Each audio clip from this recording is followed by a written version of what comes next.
and see whether it's a common problem or whether it's just a PX problem. Right, my meeting's coming in a minute.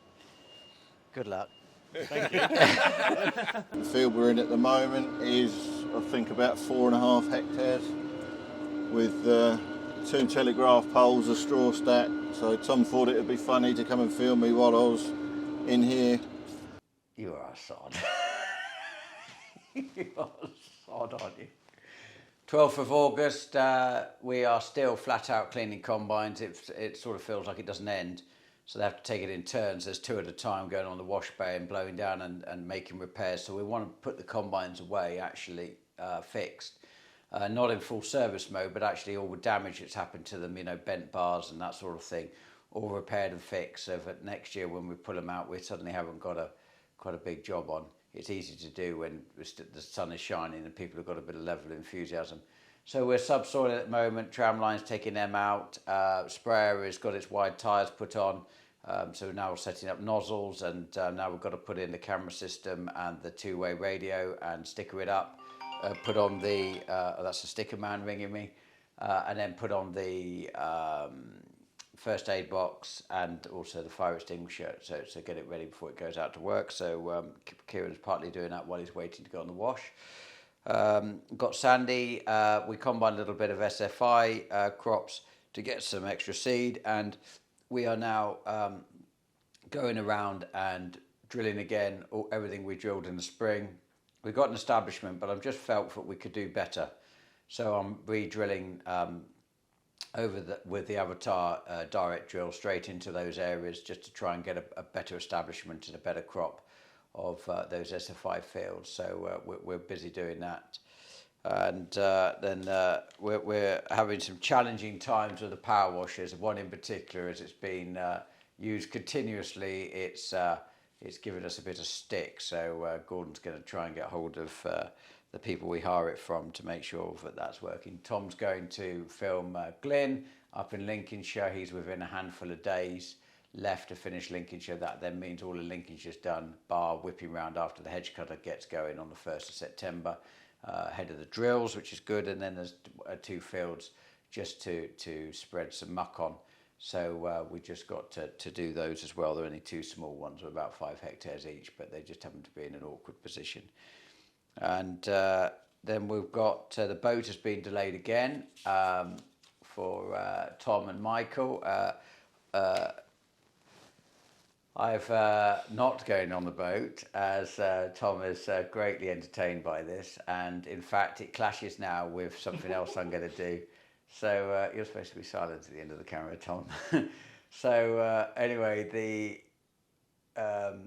Tom and Michael are going to see the boat come in and see the fertiliser being pumped and things. That'd be good. Hopefully the demonstration of another tractor which is coming. Tom's going to get some good footage. He's been well schooled now, so he's learnt the art of zooming in, haven't you, Tom? I've got to film it from Sunderland. Is that right? Okay, he's going to do it from distance. And then what else is happening, Tom? You're going to tell ladies and gentlemen where you're going? No, I'm not. So anyway, you are a sod. You are a sod, aren't you? Right, so we've got Aaron and Kieran now washing. We'll go have a look at the other 2. So the other 2 are, they've done theirs. So it literally takes 4 or 5 days to clean a combine. It's extraordinary how long it takes. So here we are, we've got trying to clean. This is the Avatar 12 metre. This is the direct drill that Horsch make. So effectively it's a single disc running at an angle that cuts into the ground. Then this is your depth wheel that holds it up. And then this is like a press wheel that comes in behind and just breaks the side of the wall up to cover the seed up. And then you can check the change the pressure here on the back. So they are making life difficult for themselves by the look of it, by parking machinery in the way.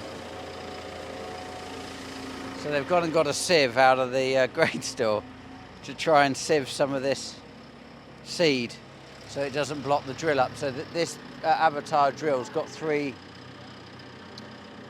hoppers on it. So they're going to put the homegrown stuff in the rear, and then they're going to drill that. That's sort of 50 kilograms a hectare, and then they've got the new bag stuff at the front. So that's our hopper, which goes, instead of using bags, we use that.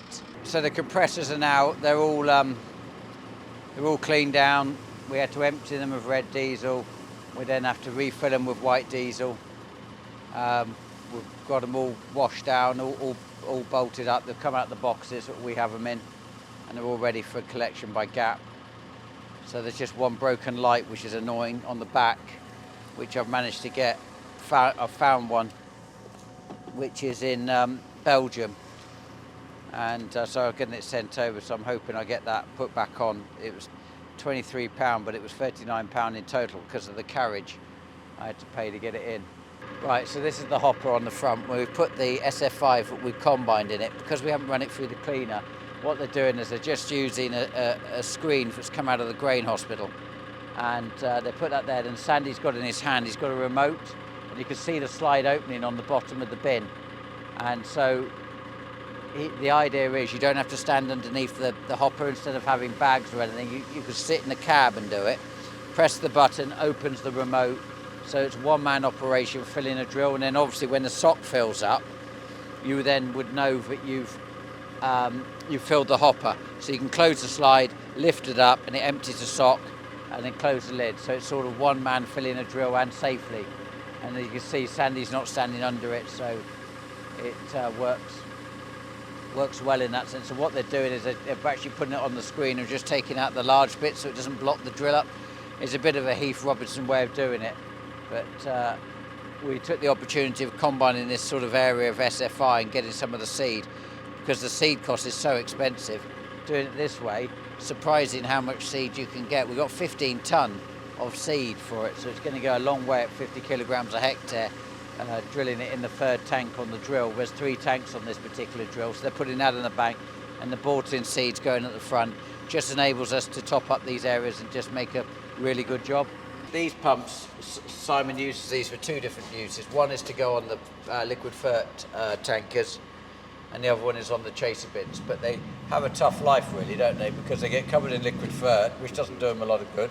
Yeah, sort of. One got burnt on the chaser bin, didn't it? Yeah, it caught fire. That wasn't good, and that was purely down to poor husbandry of not blowing around the burner, wasn't it? So the exhaust caught the charfer light when he did a test run every day.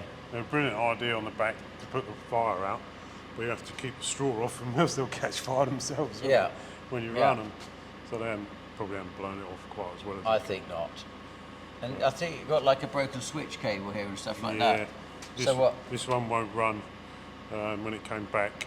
So but the fert's got in, rusted all the flywheel contact, the magnet on the flywheel. Oh right.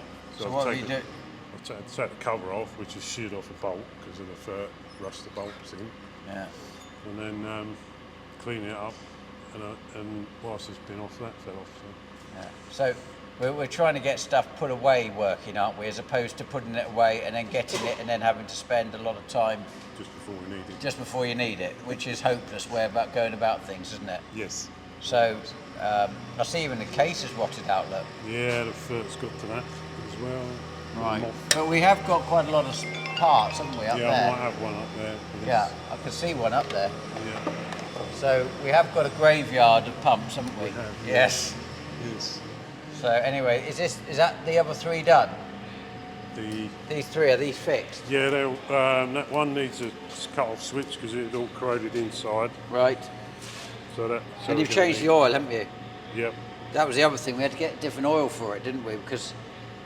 And then the motorbike came with the service kit, but they only sent 1 litre of oil, but it needs 1.8. That's it. So I had to order, yet again, it's not the same oil as what we've got on the shelf, which is frustrating, isn't it? Yeah, it's semi-synthetic, so...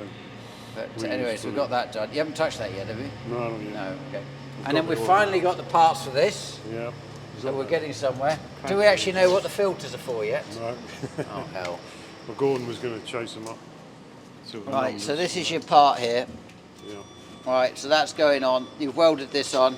Yeah, and then one end. and now you've got a clamp, and we've got the gum. Now that gun, as they call it, when I first sort of started with cars as a young fellow, this sort of thing and wraps around exhausts are quite common because exhausts are always rotting out, weren't they? You don't really ever talk about it now, do you? But years ago, you know, noisy exhausts and exhaust boxes falling off cars and...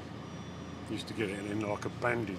Yeah, I've done that as well, and you wrap it round and then put the wire on. And then it dries hard, doesn't it? Yeah. Or used to. We could talk about these things, can't we? But if we get some of the young fellas, they haven't got a clue what we're talking about. Yeah, they come away from, like Tom behind the camera. His mummy's always looked after him, so he's never had an old car. No. Yeah, he wouldn't know what an old car is. Tell me I'm wrong. I had a Peugeot 207 when I first passed the driving test. That's positively modern still now.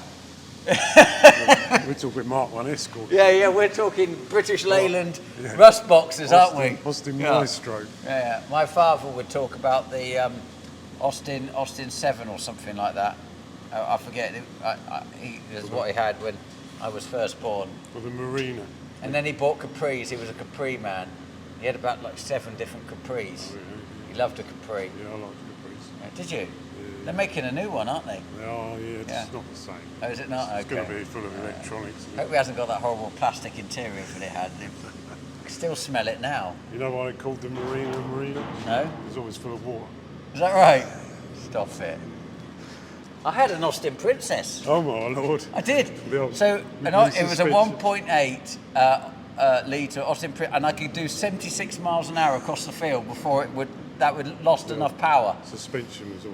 Yeah, and I remember my godfather came out once, John Witherow, and he saw me going across the field at 76 miles an hour and perhaps thought that it wasn't the most appropriate field car that I could have. But it went like stink. Yeah. But it was a horrid car. Yeah. And then I had a Fiat 127, if you remember them. Oh, yeah, yeah. Yeah, that was quite a good car. But we lost the keys and then to open the fuel tank, and that was the end of that.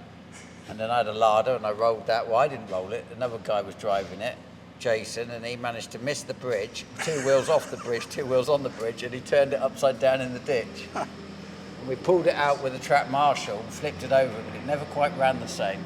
So I've got David Collins here. He's doing the sign writing for the new sprayers. Now, David must have been doing the sign writing for us, I'm going to guess, for the family. 35 years, David?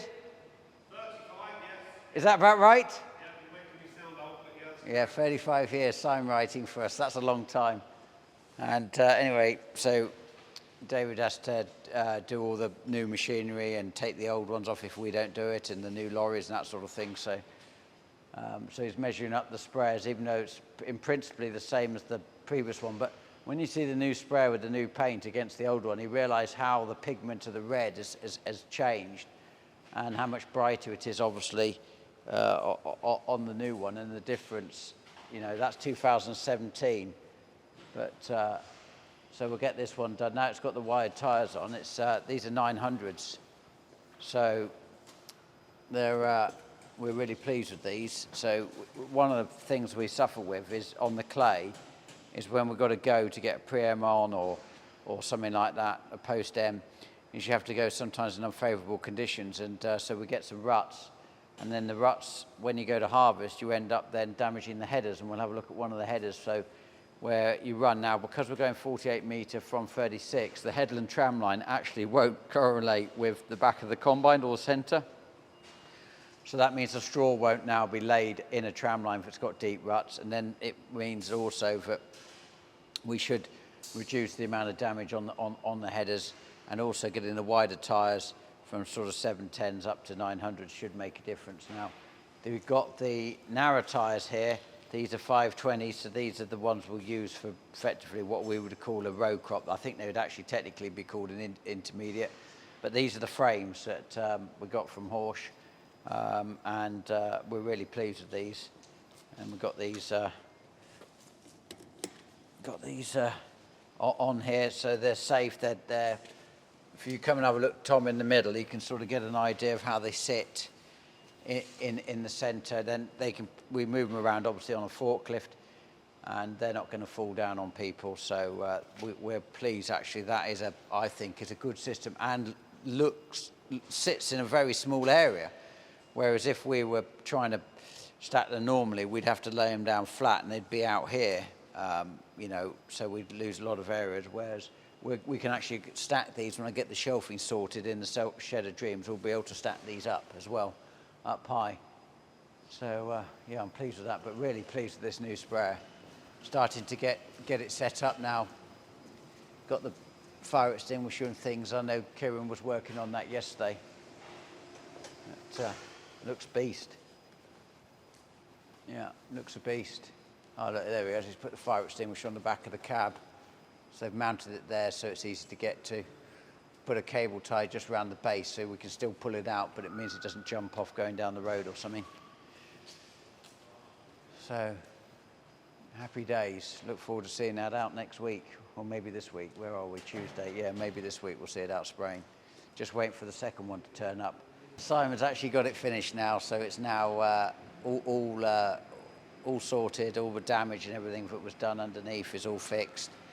It's not leaking oil now, and it's been tested on behalf of the NFU. They came and did a test on it to make sure that it was safe with the chains and the pipes, etc.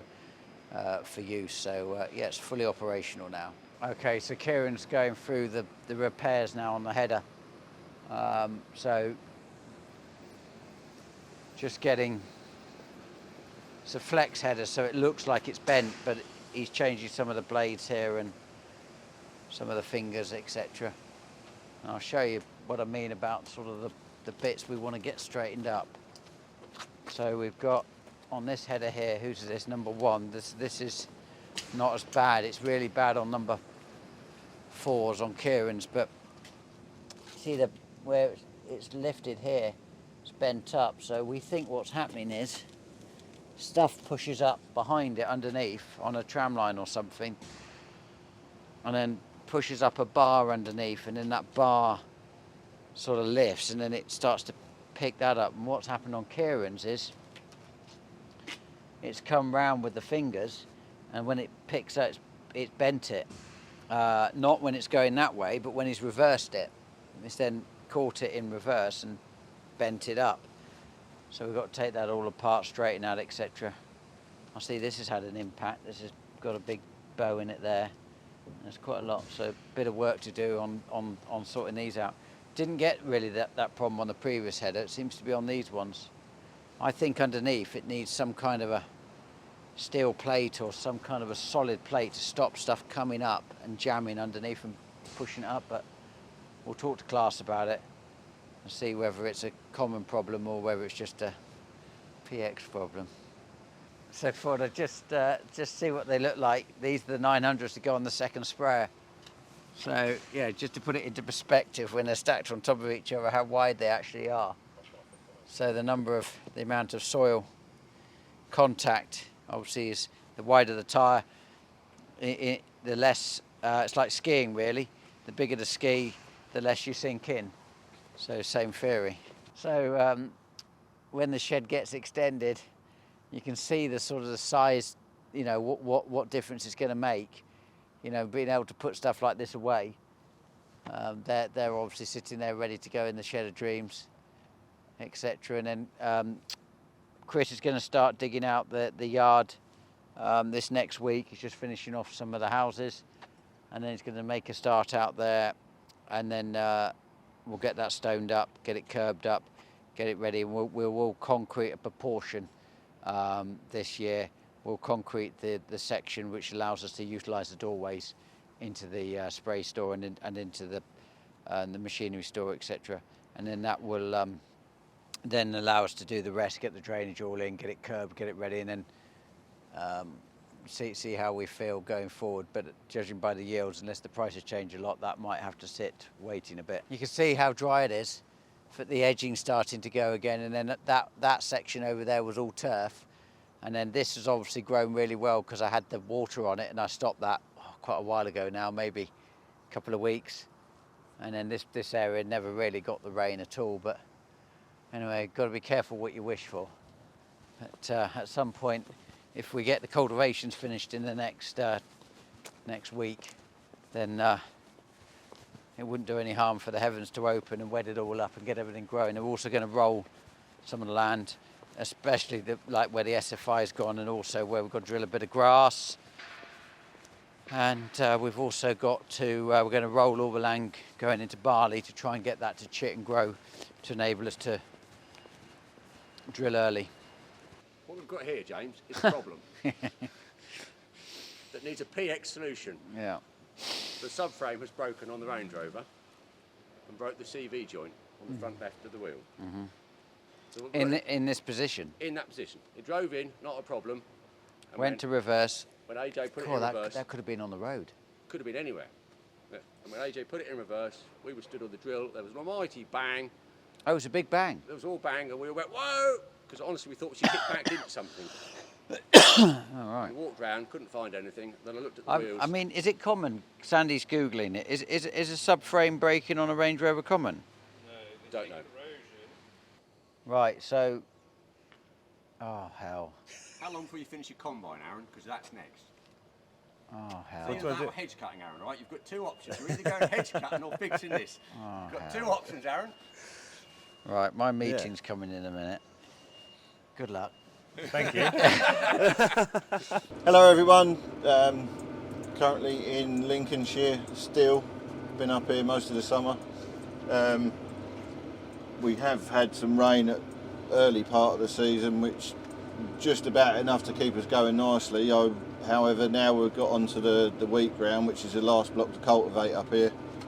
It's seriously hard now, so we're back down to snail's pace.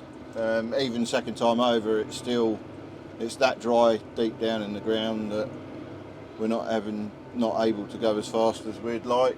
Just to preserve the machine, we don't want to break the cultivator and spend hours welding it up. But yeah, on the final block, whole farm so far has been done twice, which has been fairly tedious because we do have a lot of small fields up here in Lincolnshire. It's not like Cambridgeshire where we can get in a 300 acre field and just go up and down. The field we're in at the moment is, I think, about 4.5 hectares with 2 telegraph poles, a straw stack. So Tom thought it would be funny to come and film me while I was in here trying to navigate around all this lot. But yeah, we're getting through it.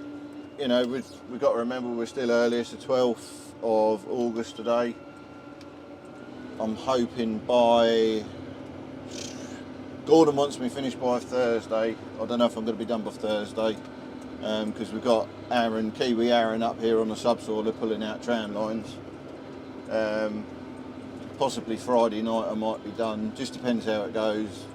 Only takes one breakdown and then that sets you back. So yeah, we're cracking on.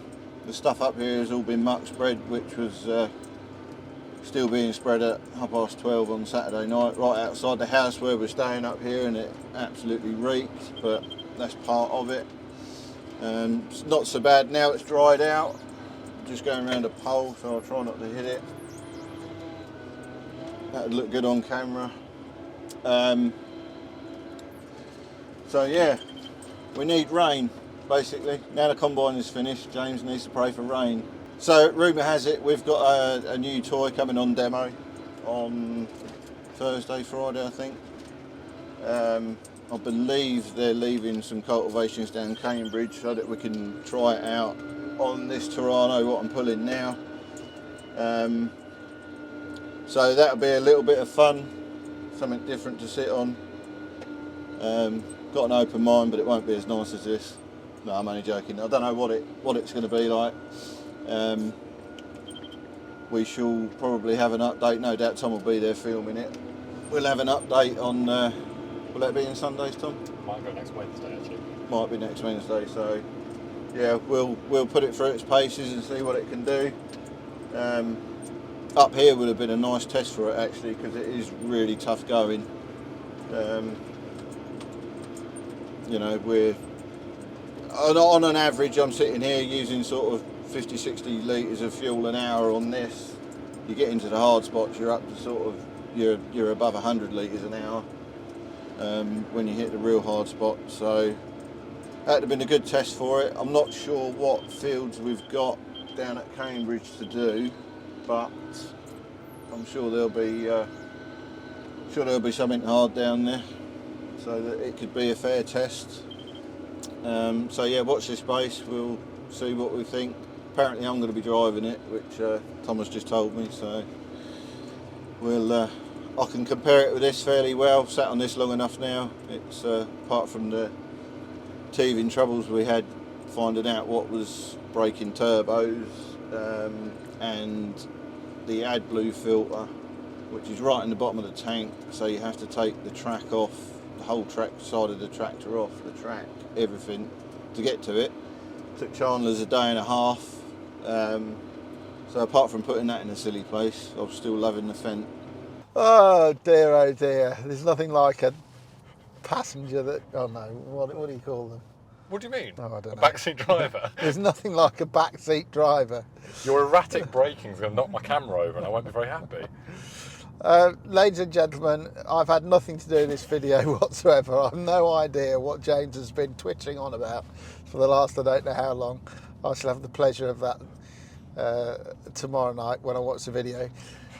Thomas and I are currently heading towards sunny Sunderland to see the PX fertiliser come into the country, ready for next year's crop. James has gone on holiday. No, he's not. He's not gone on holiday. Where has he gone? He's definitely not gone on holiday, is what he tells us. James has gone on holiday again, and yeah, he's left us to go and do this little jaunt. So we're going to go out on a tugboat to see the main vessel come in with the fertiliser for next season, among other people's fertiliser, but it will be an interesting exercise.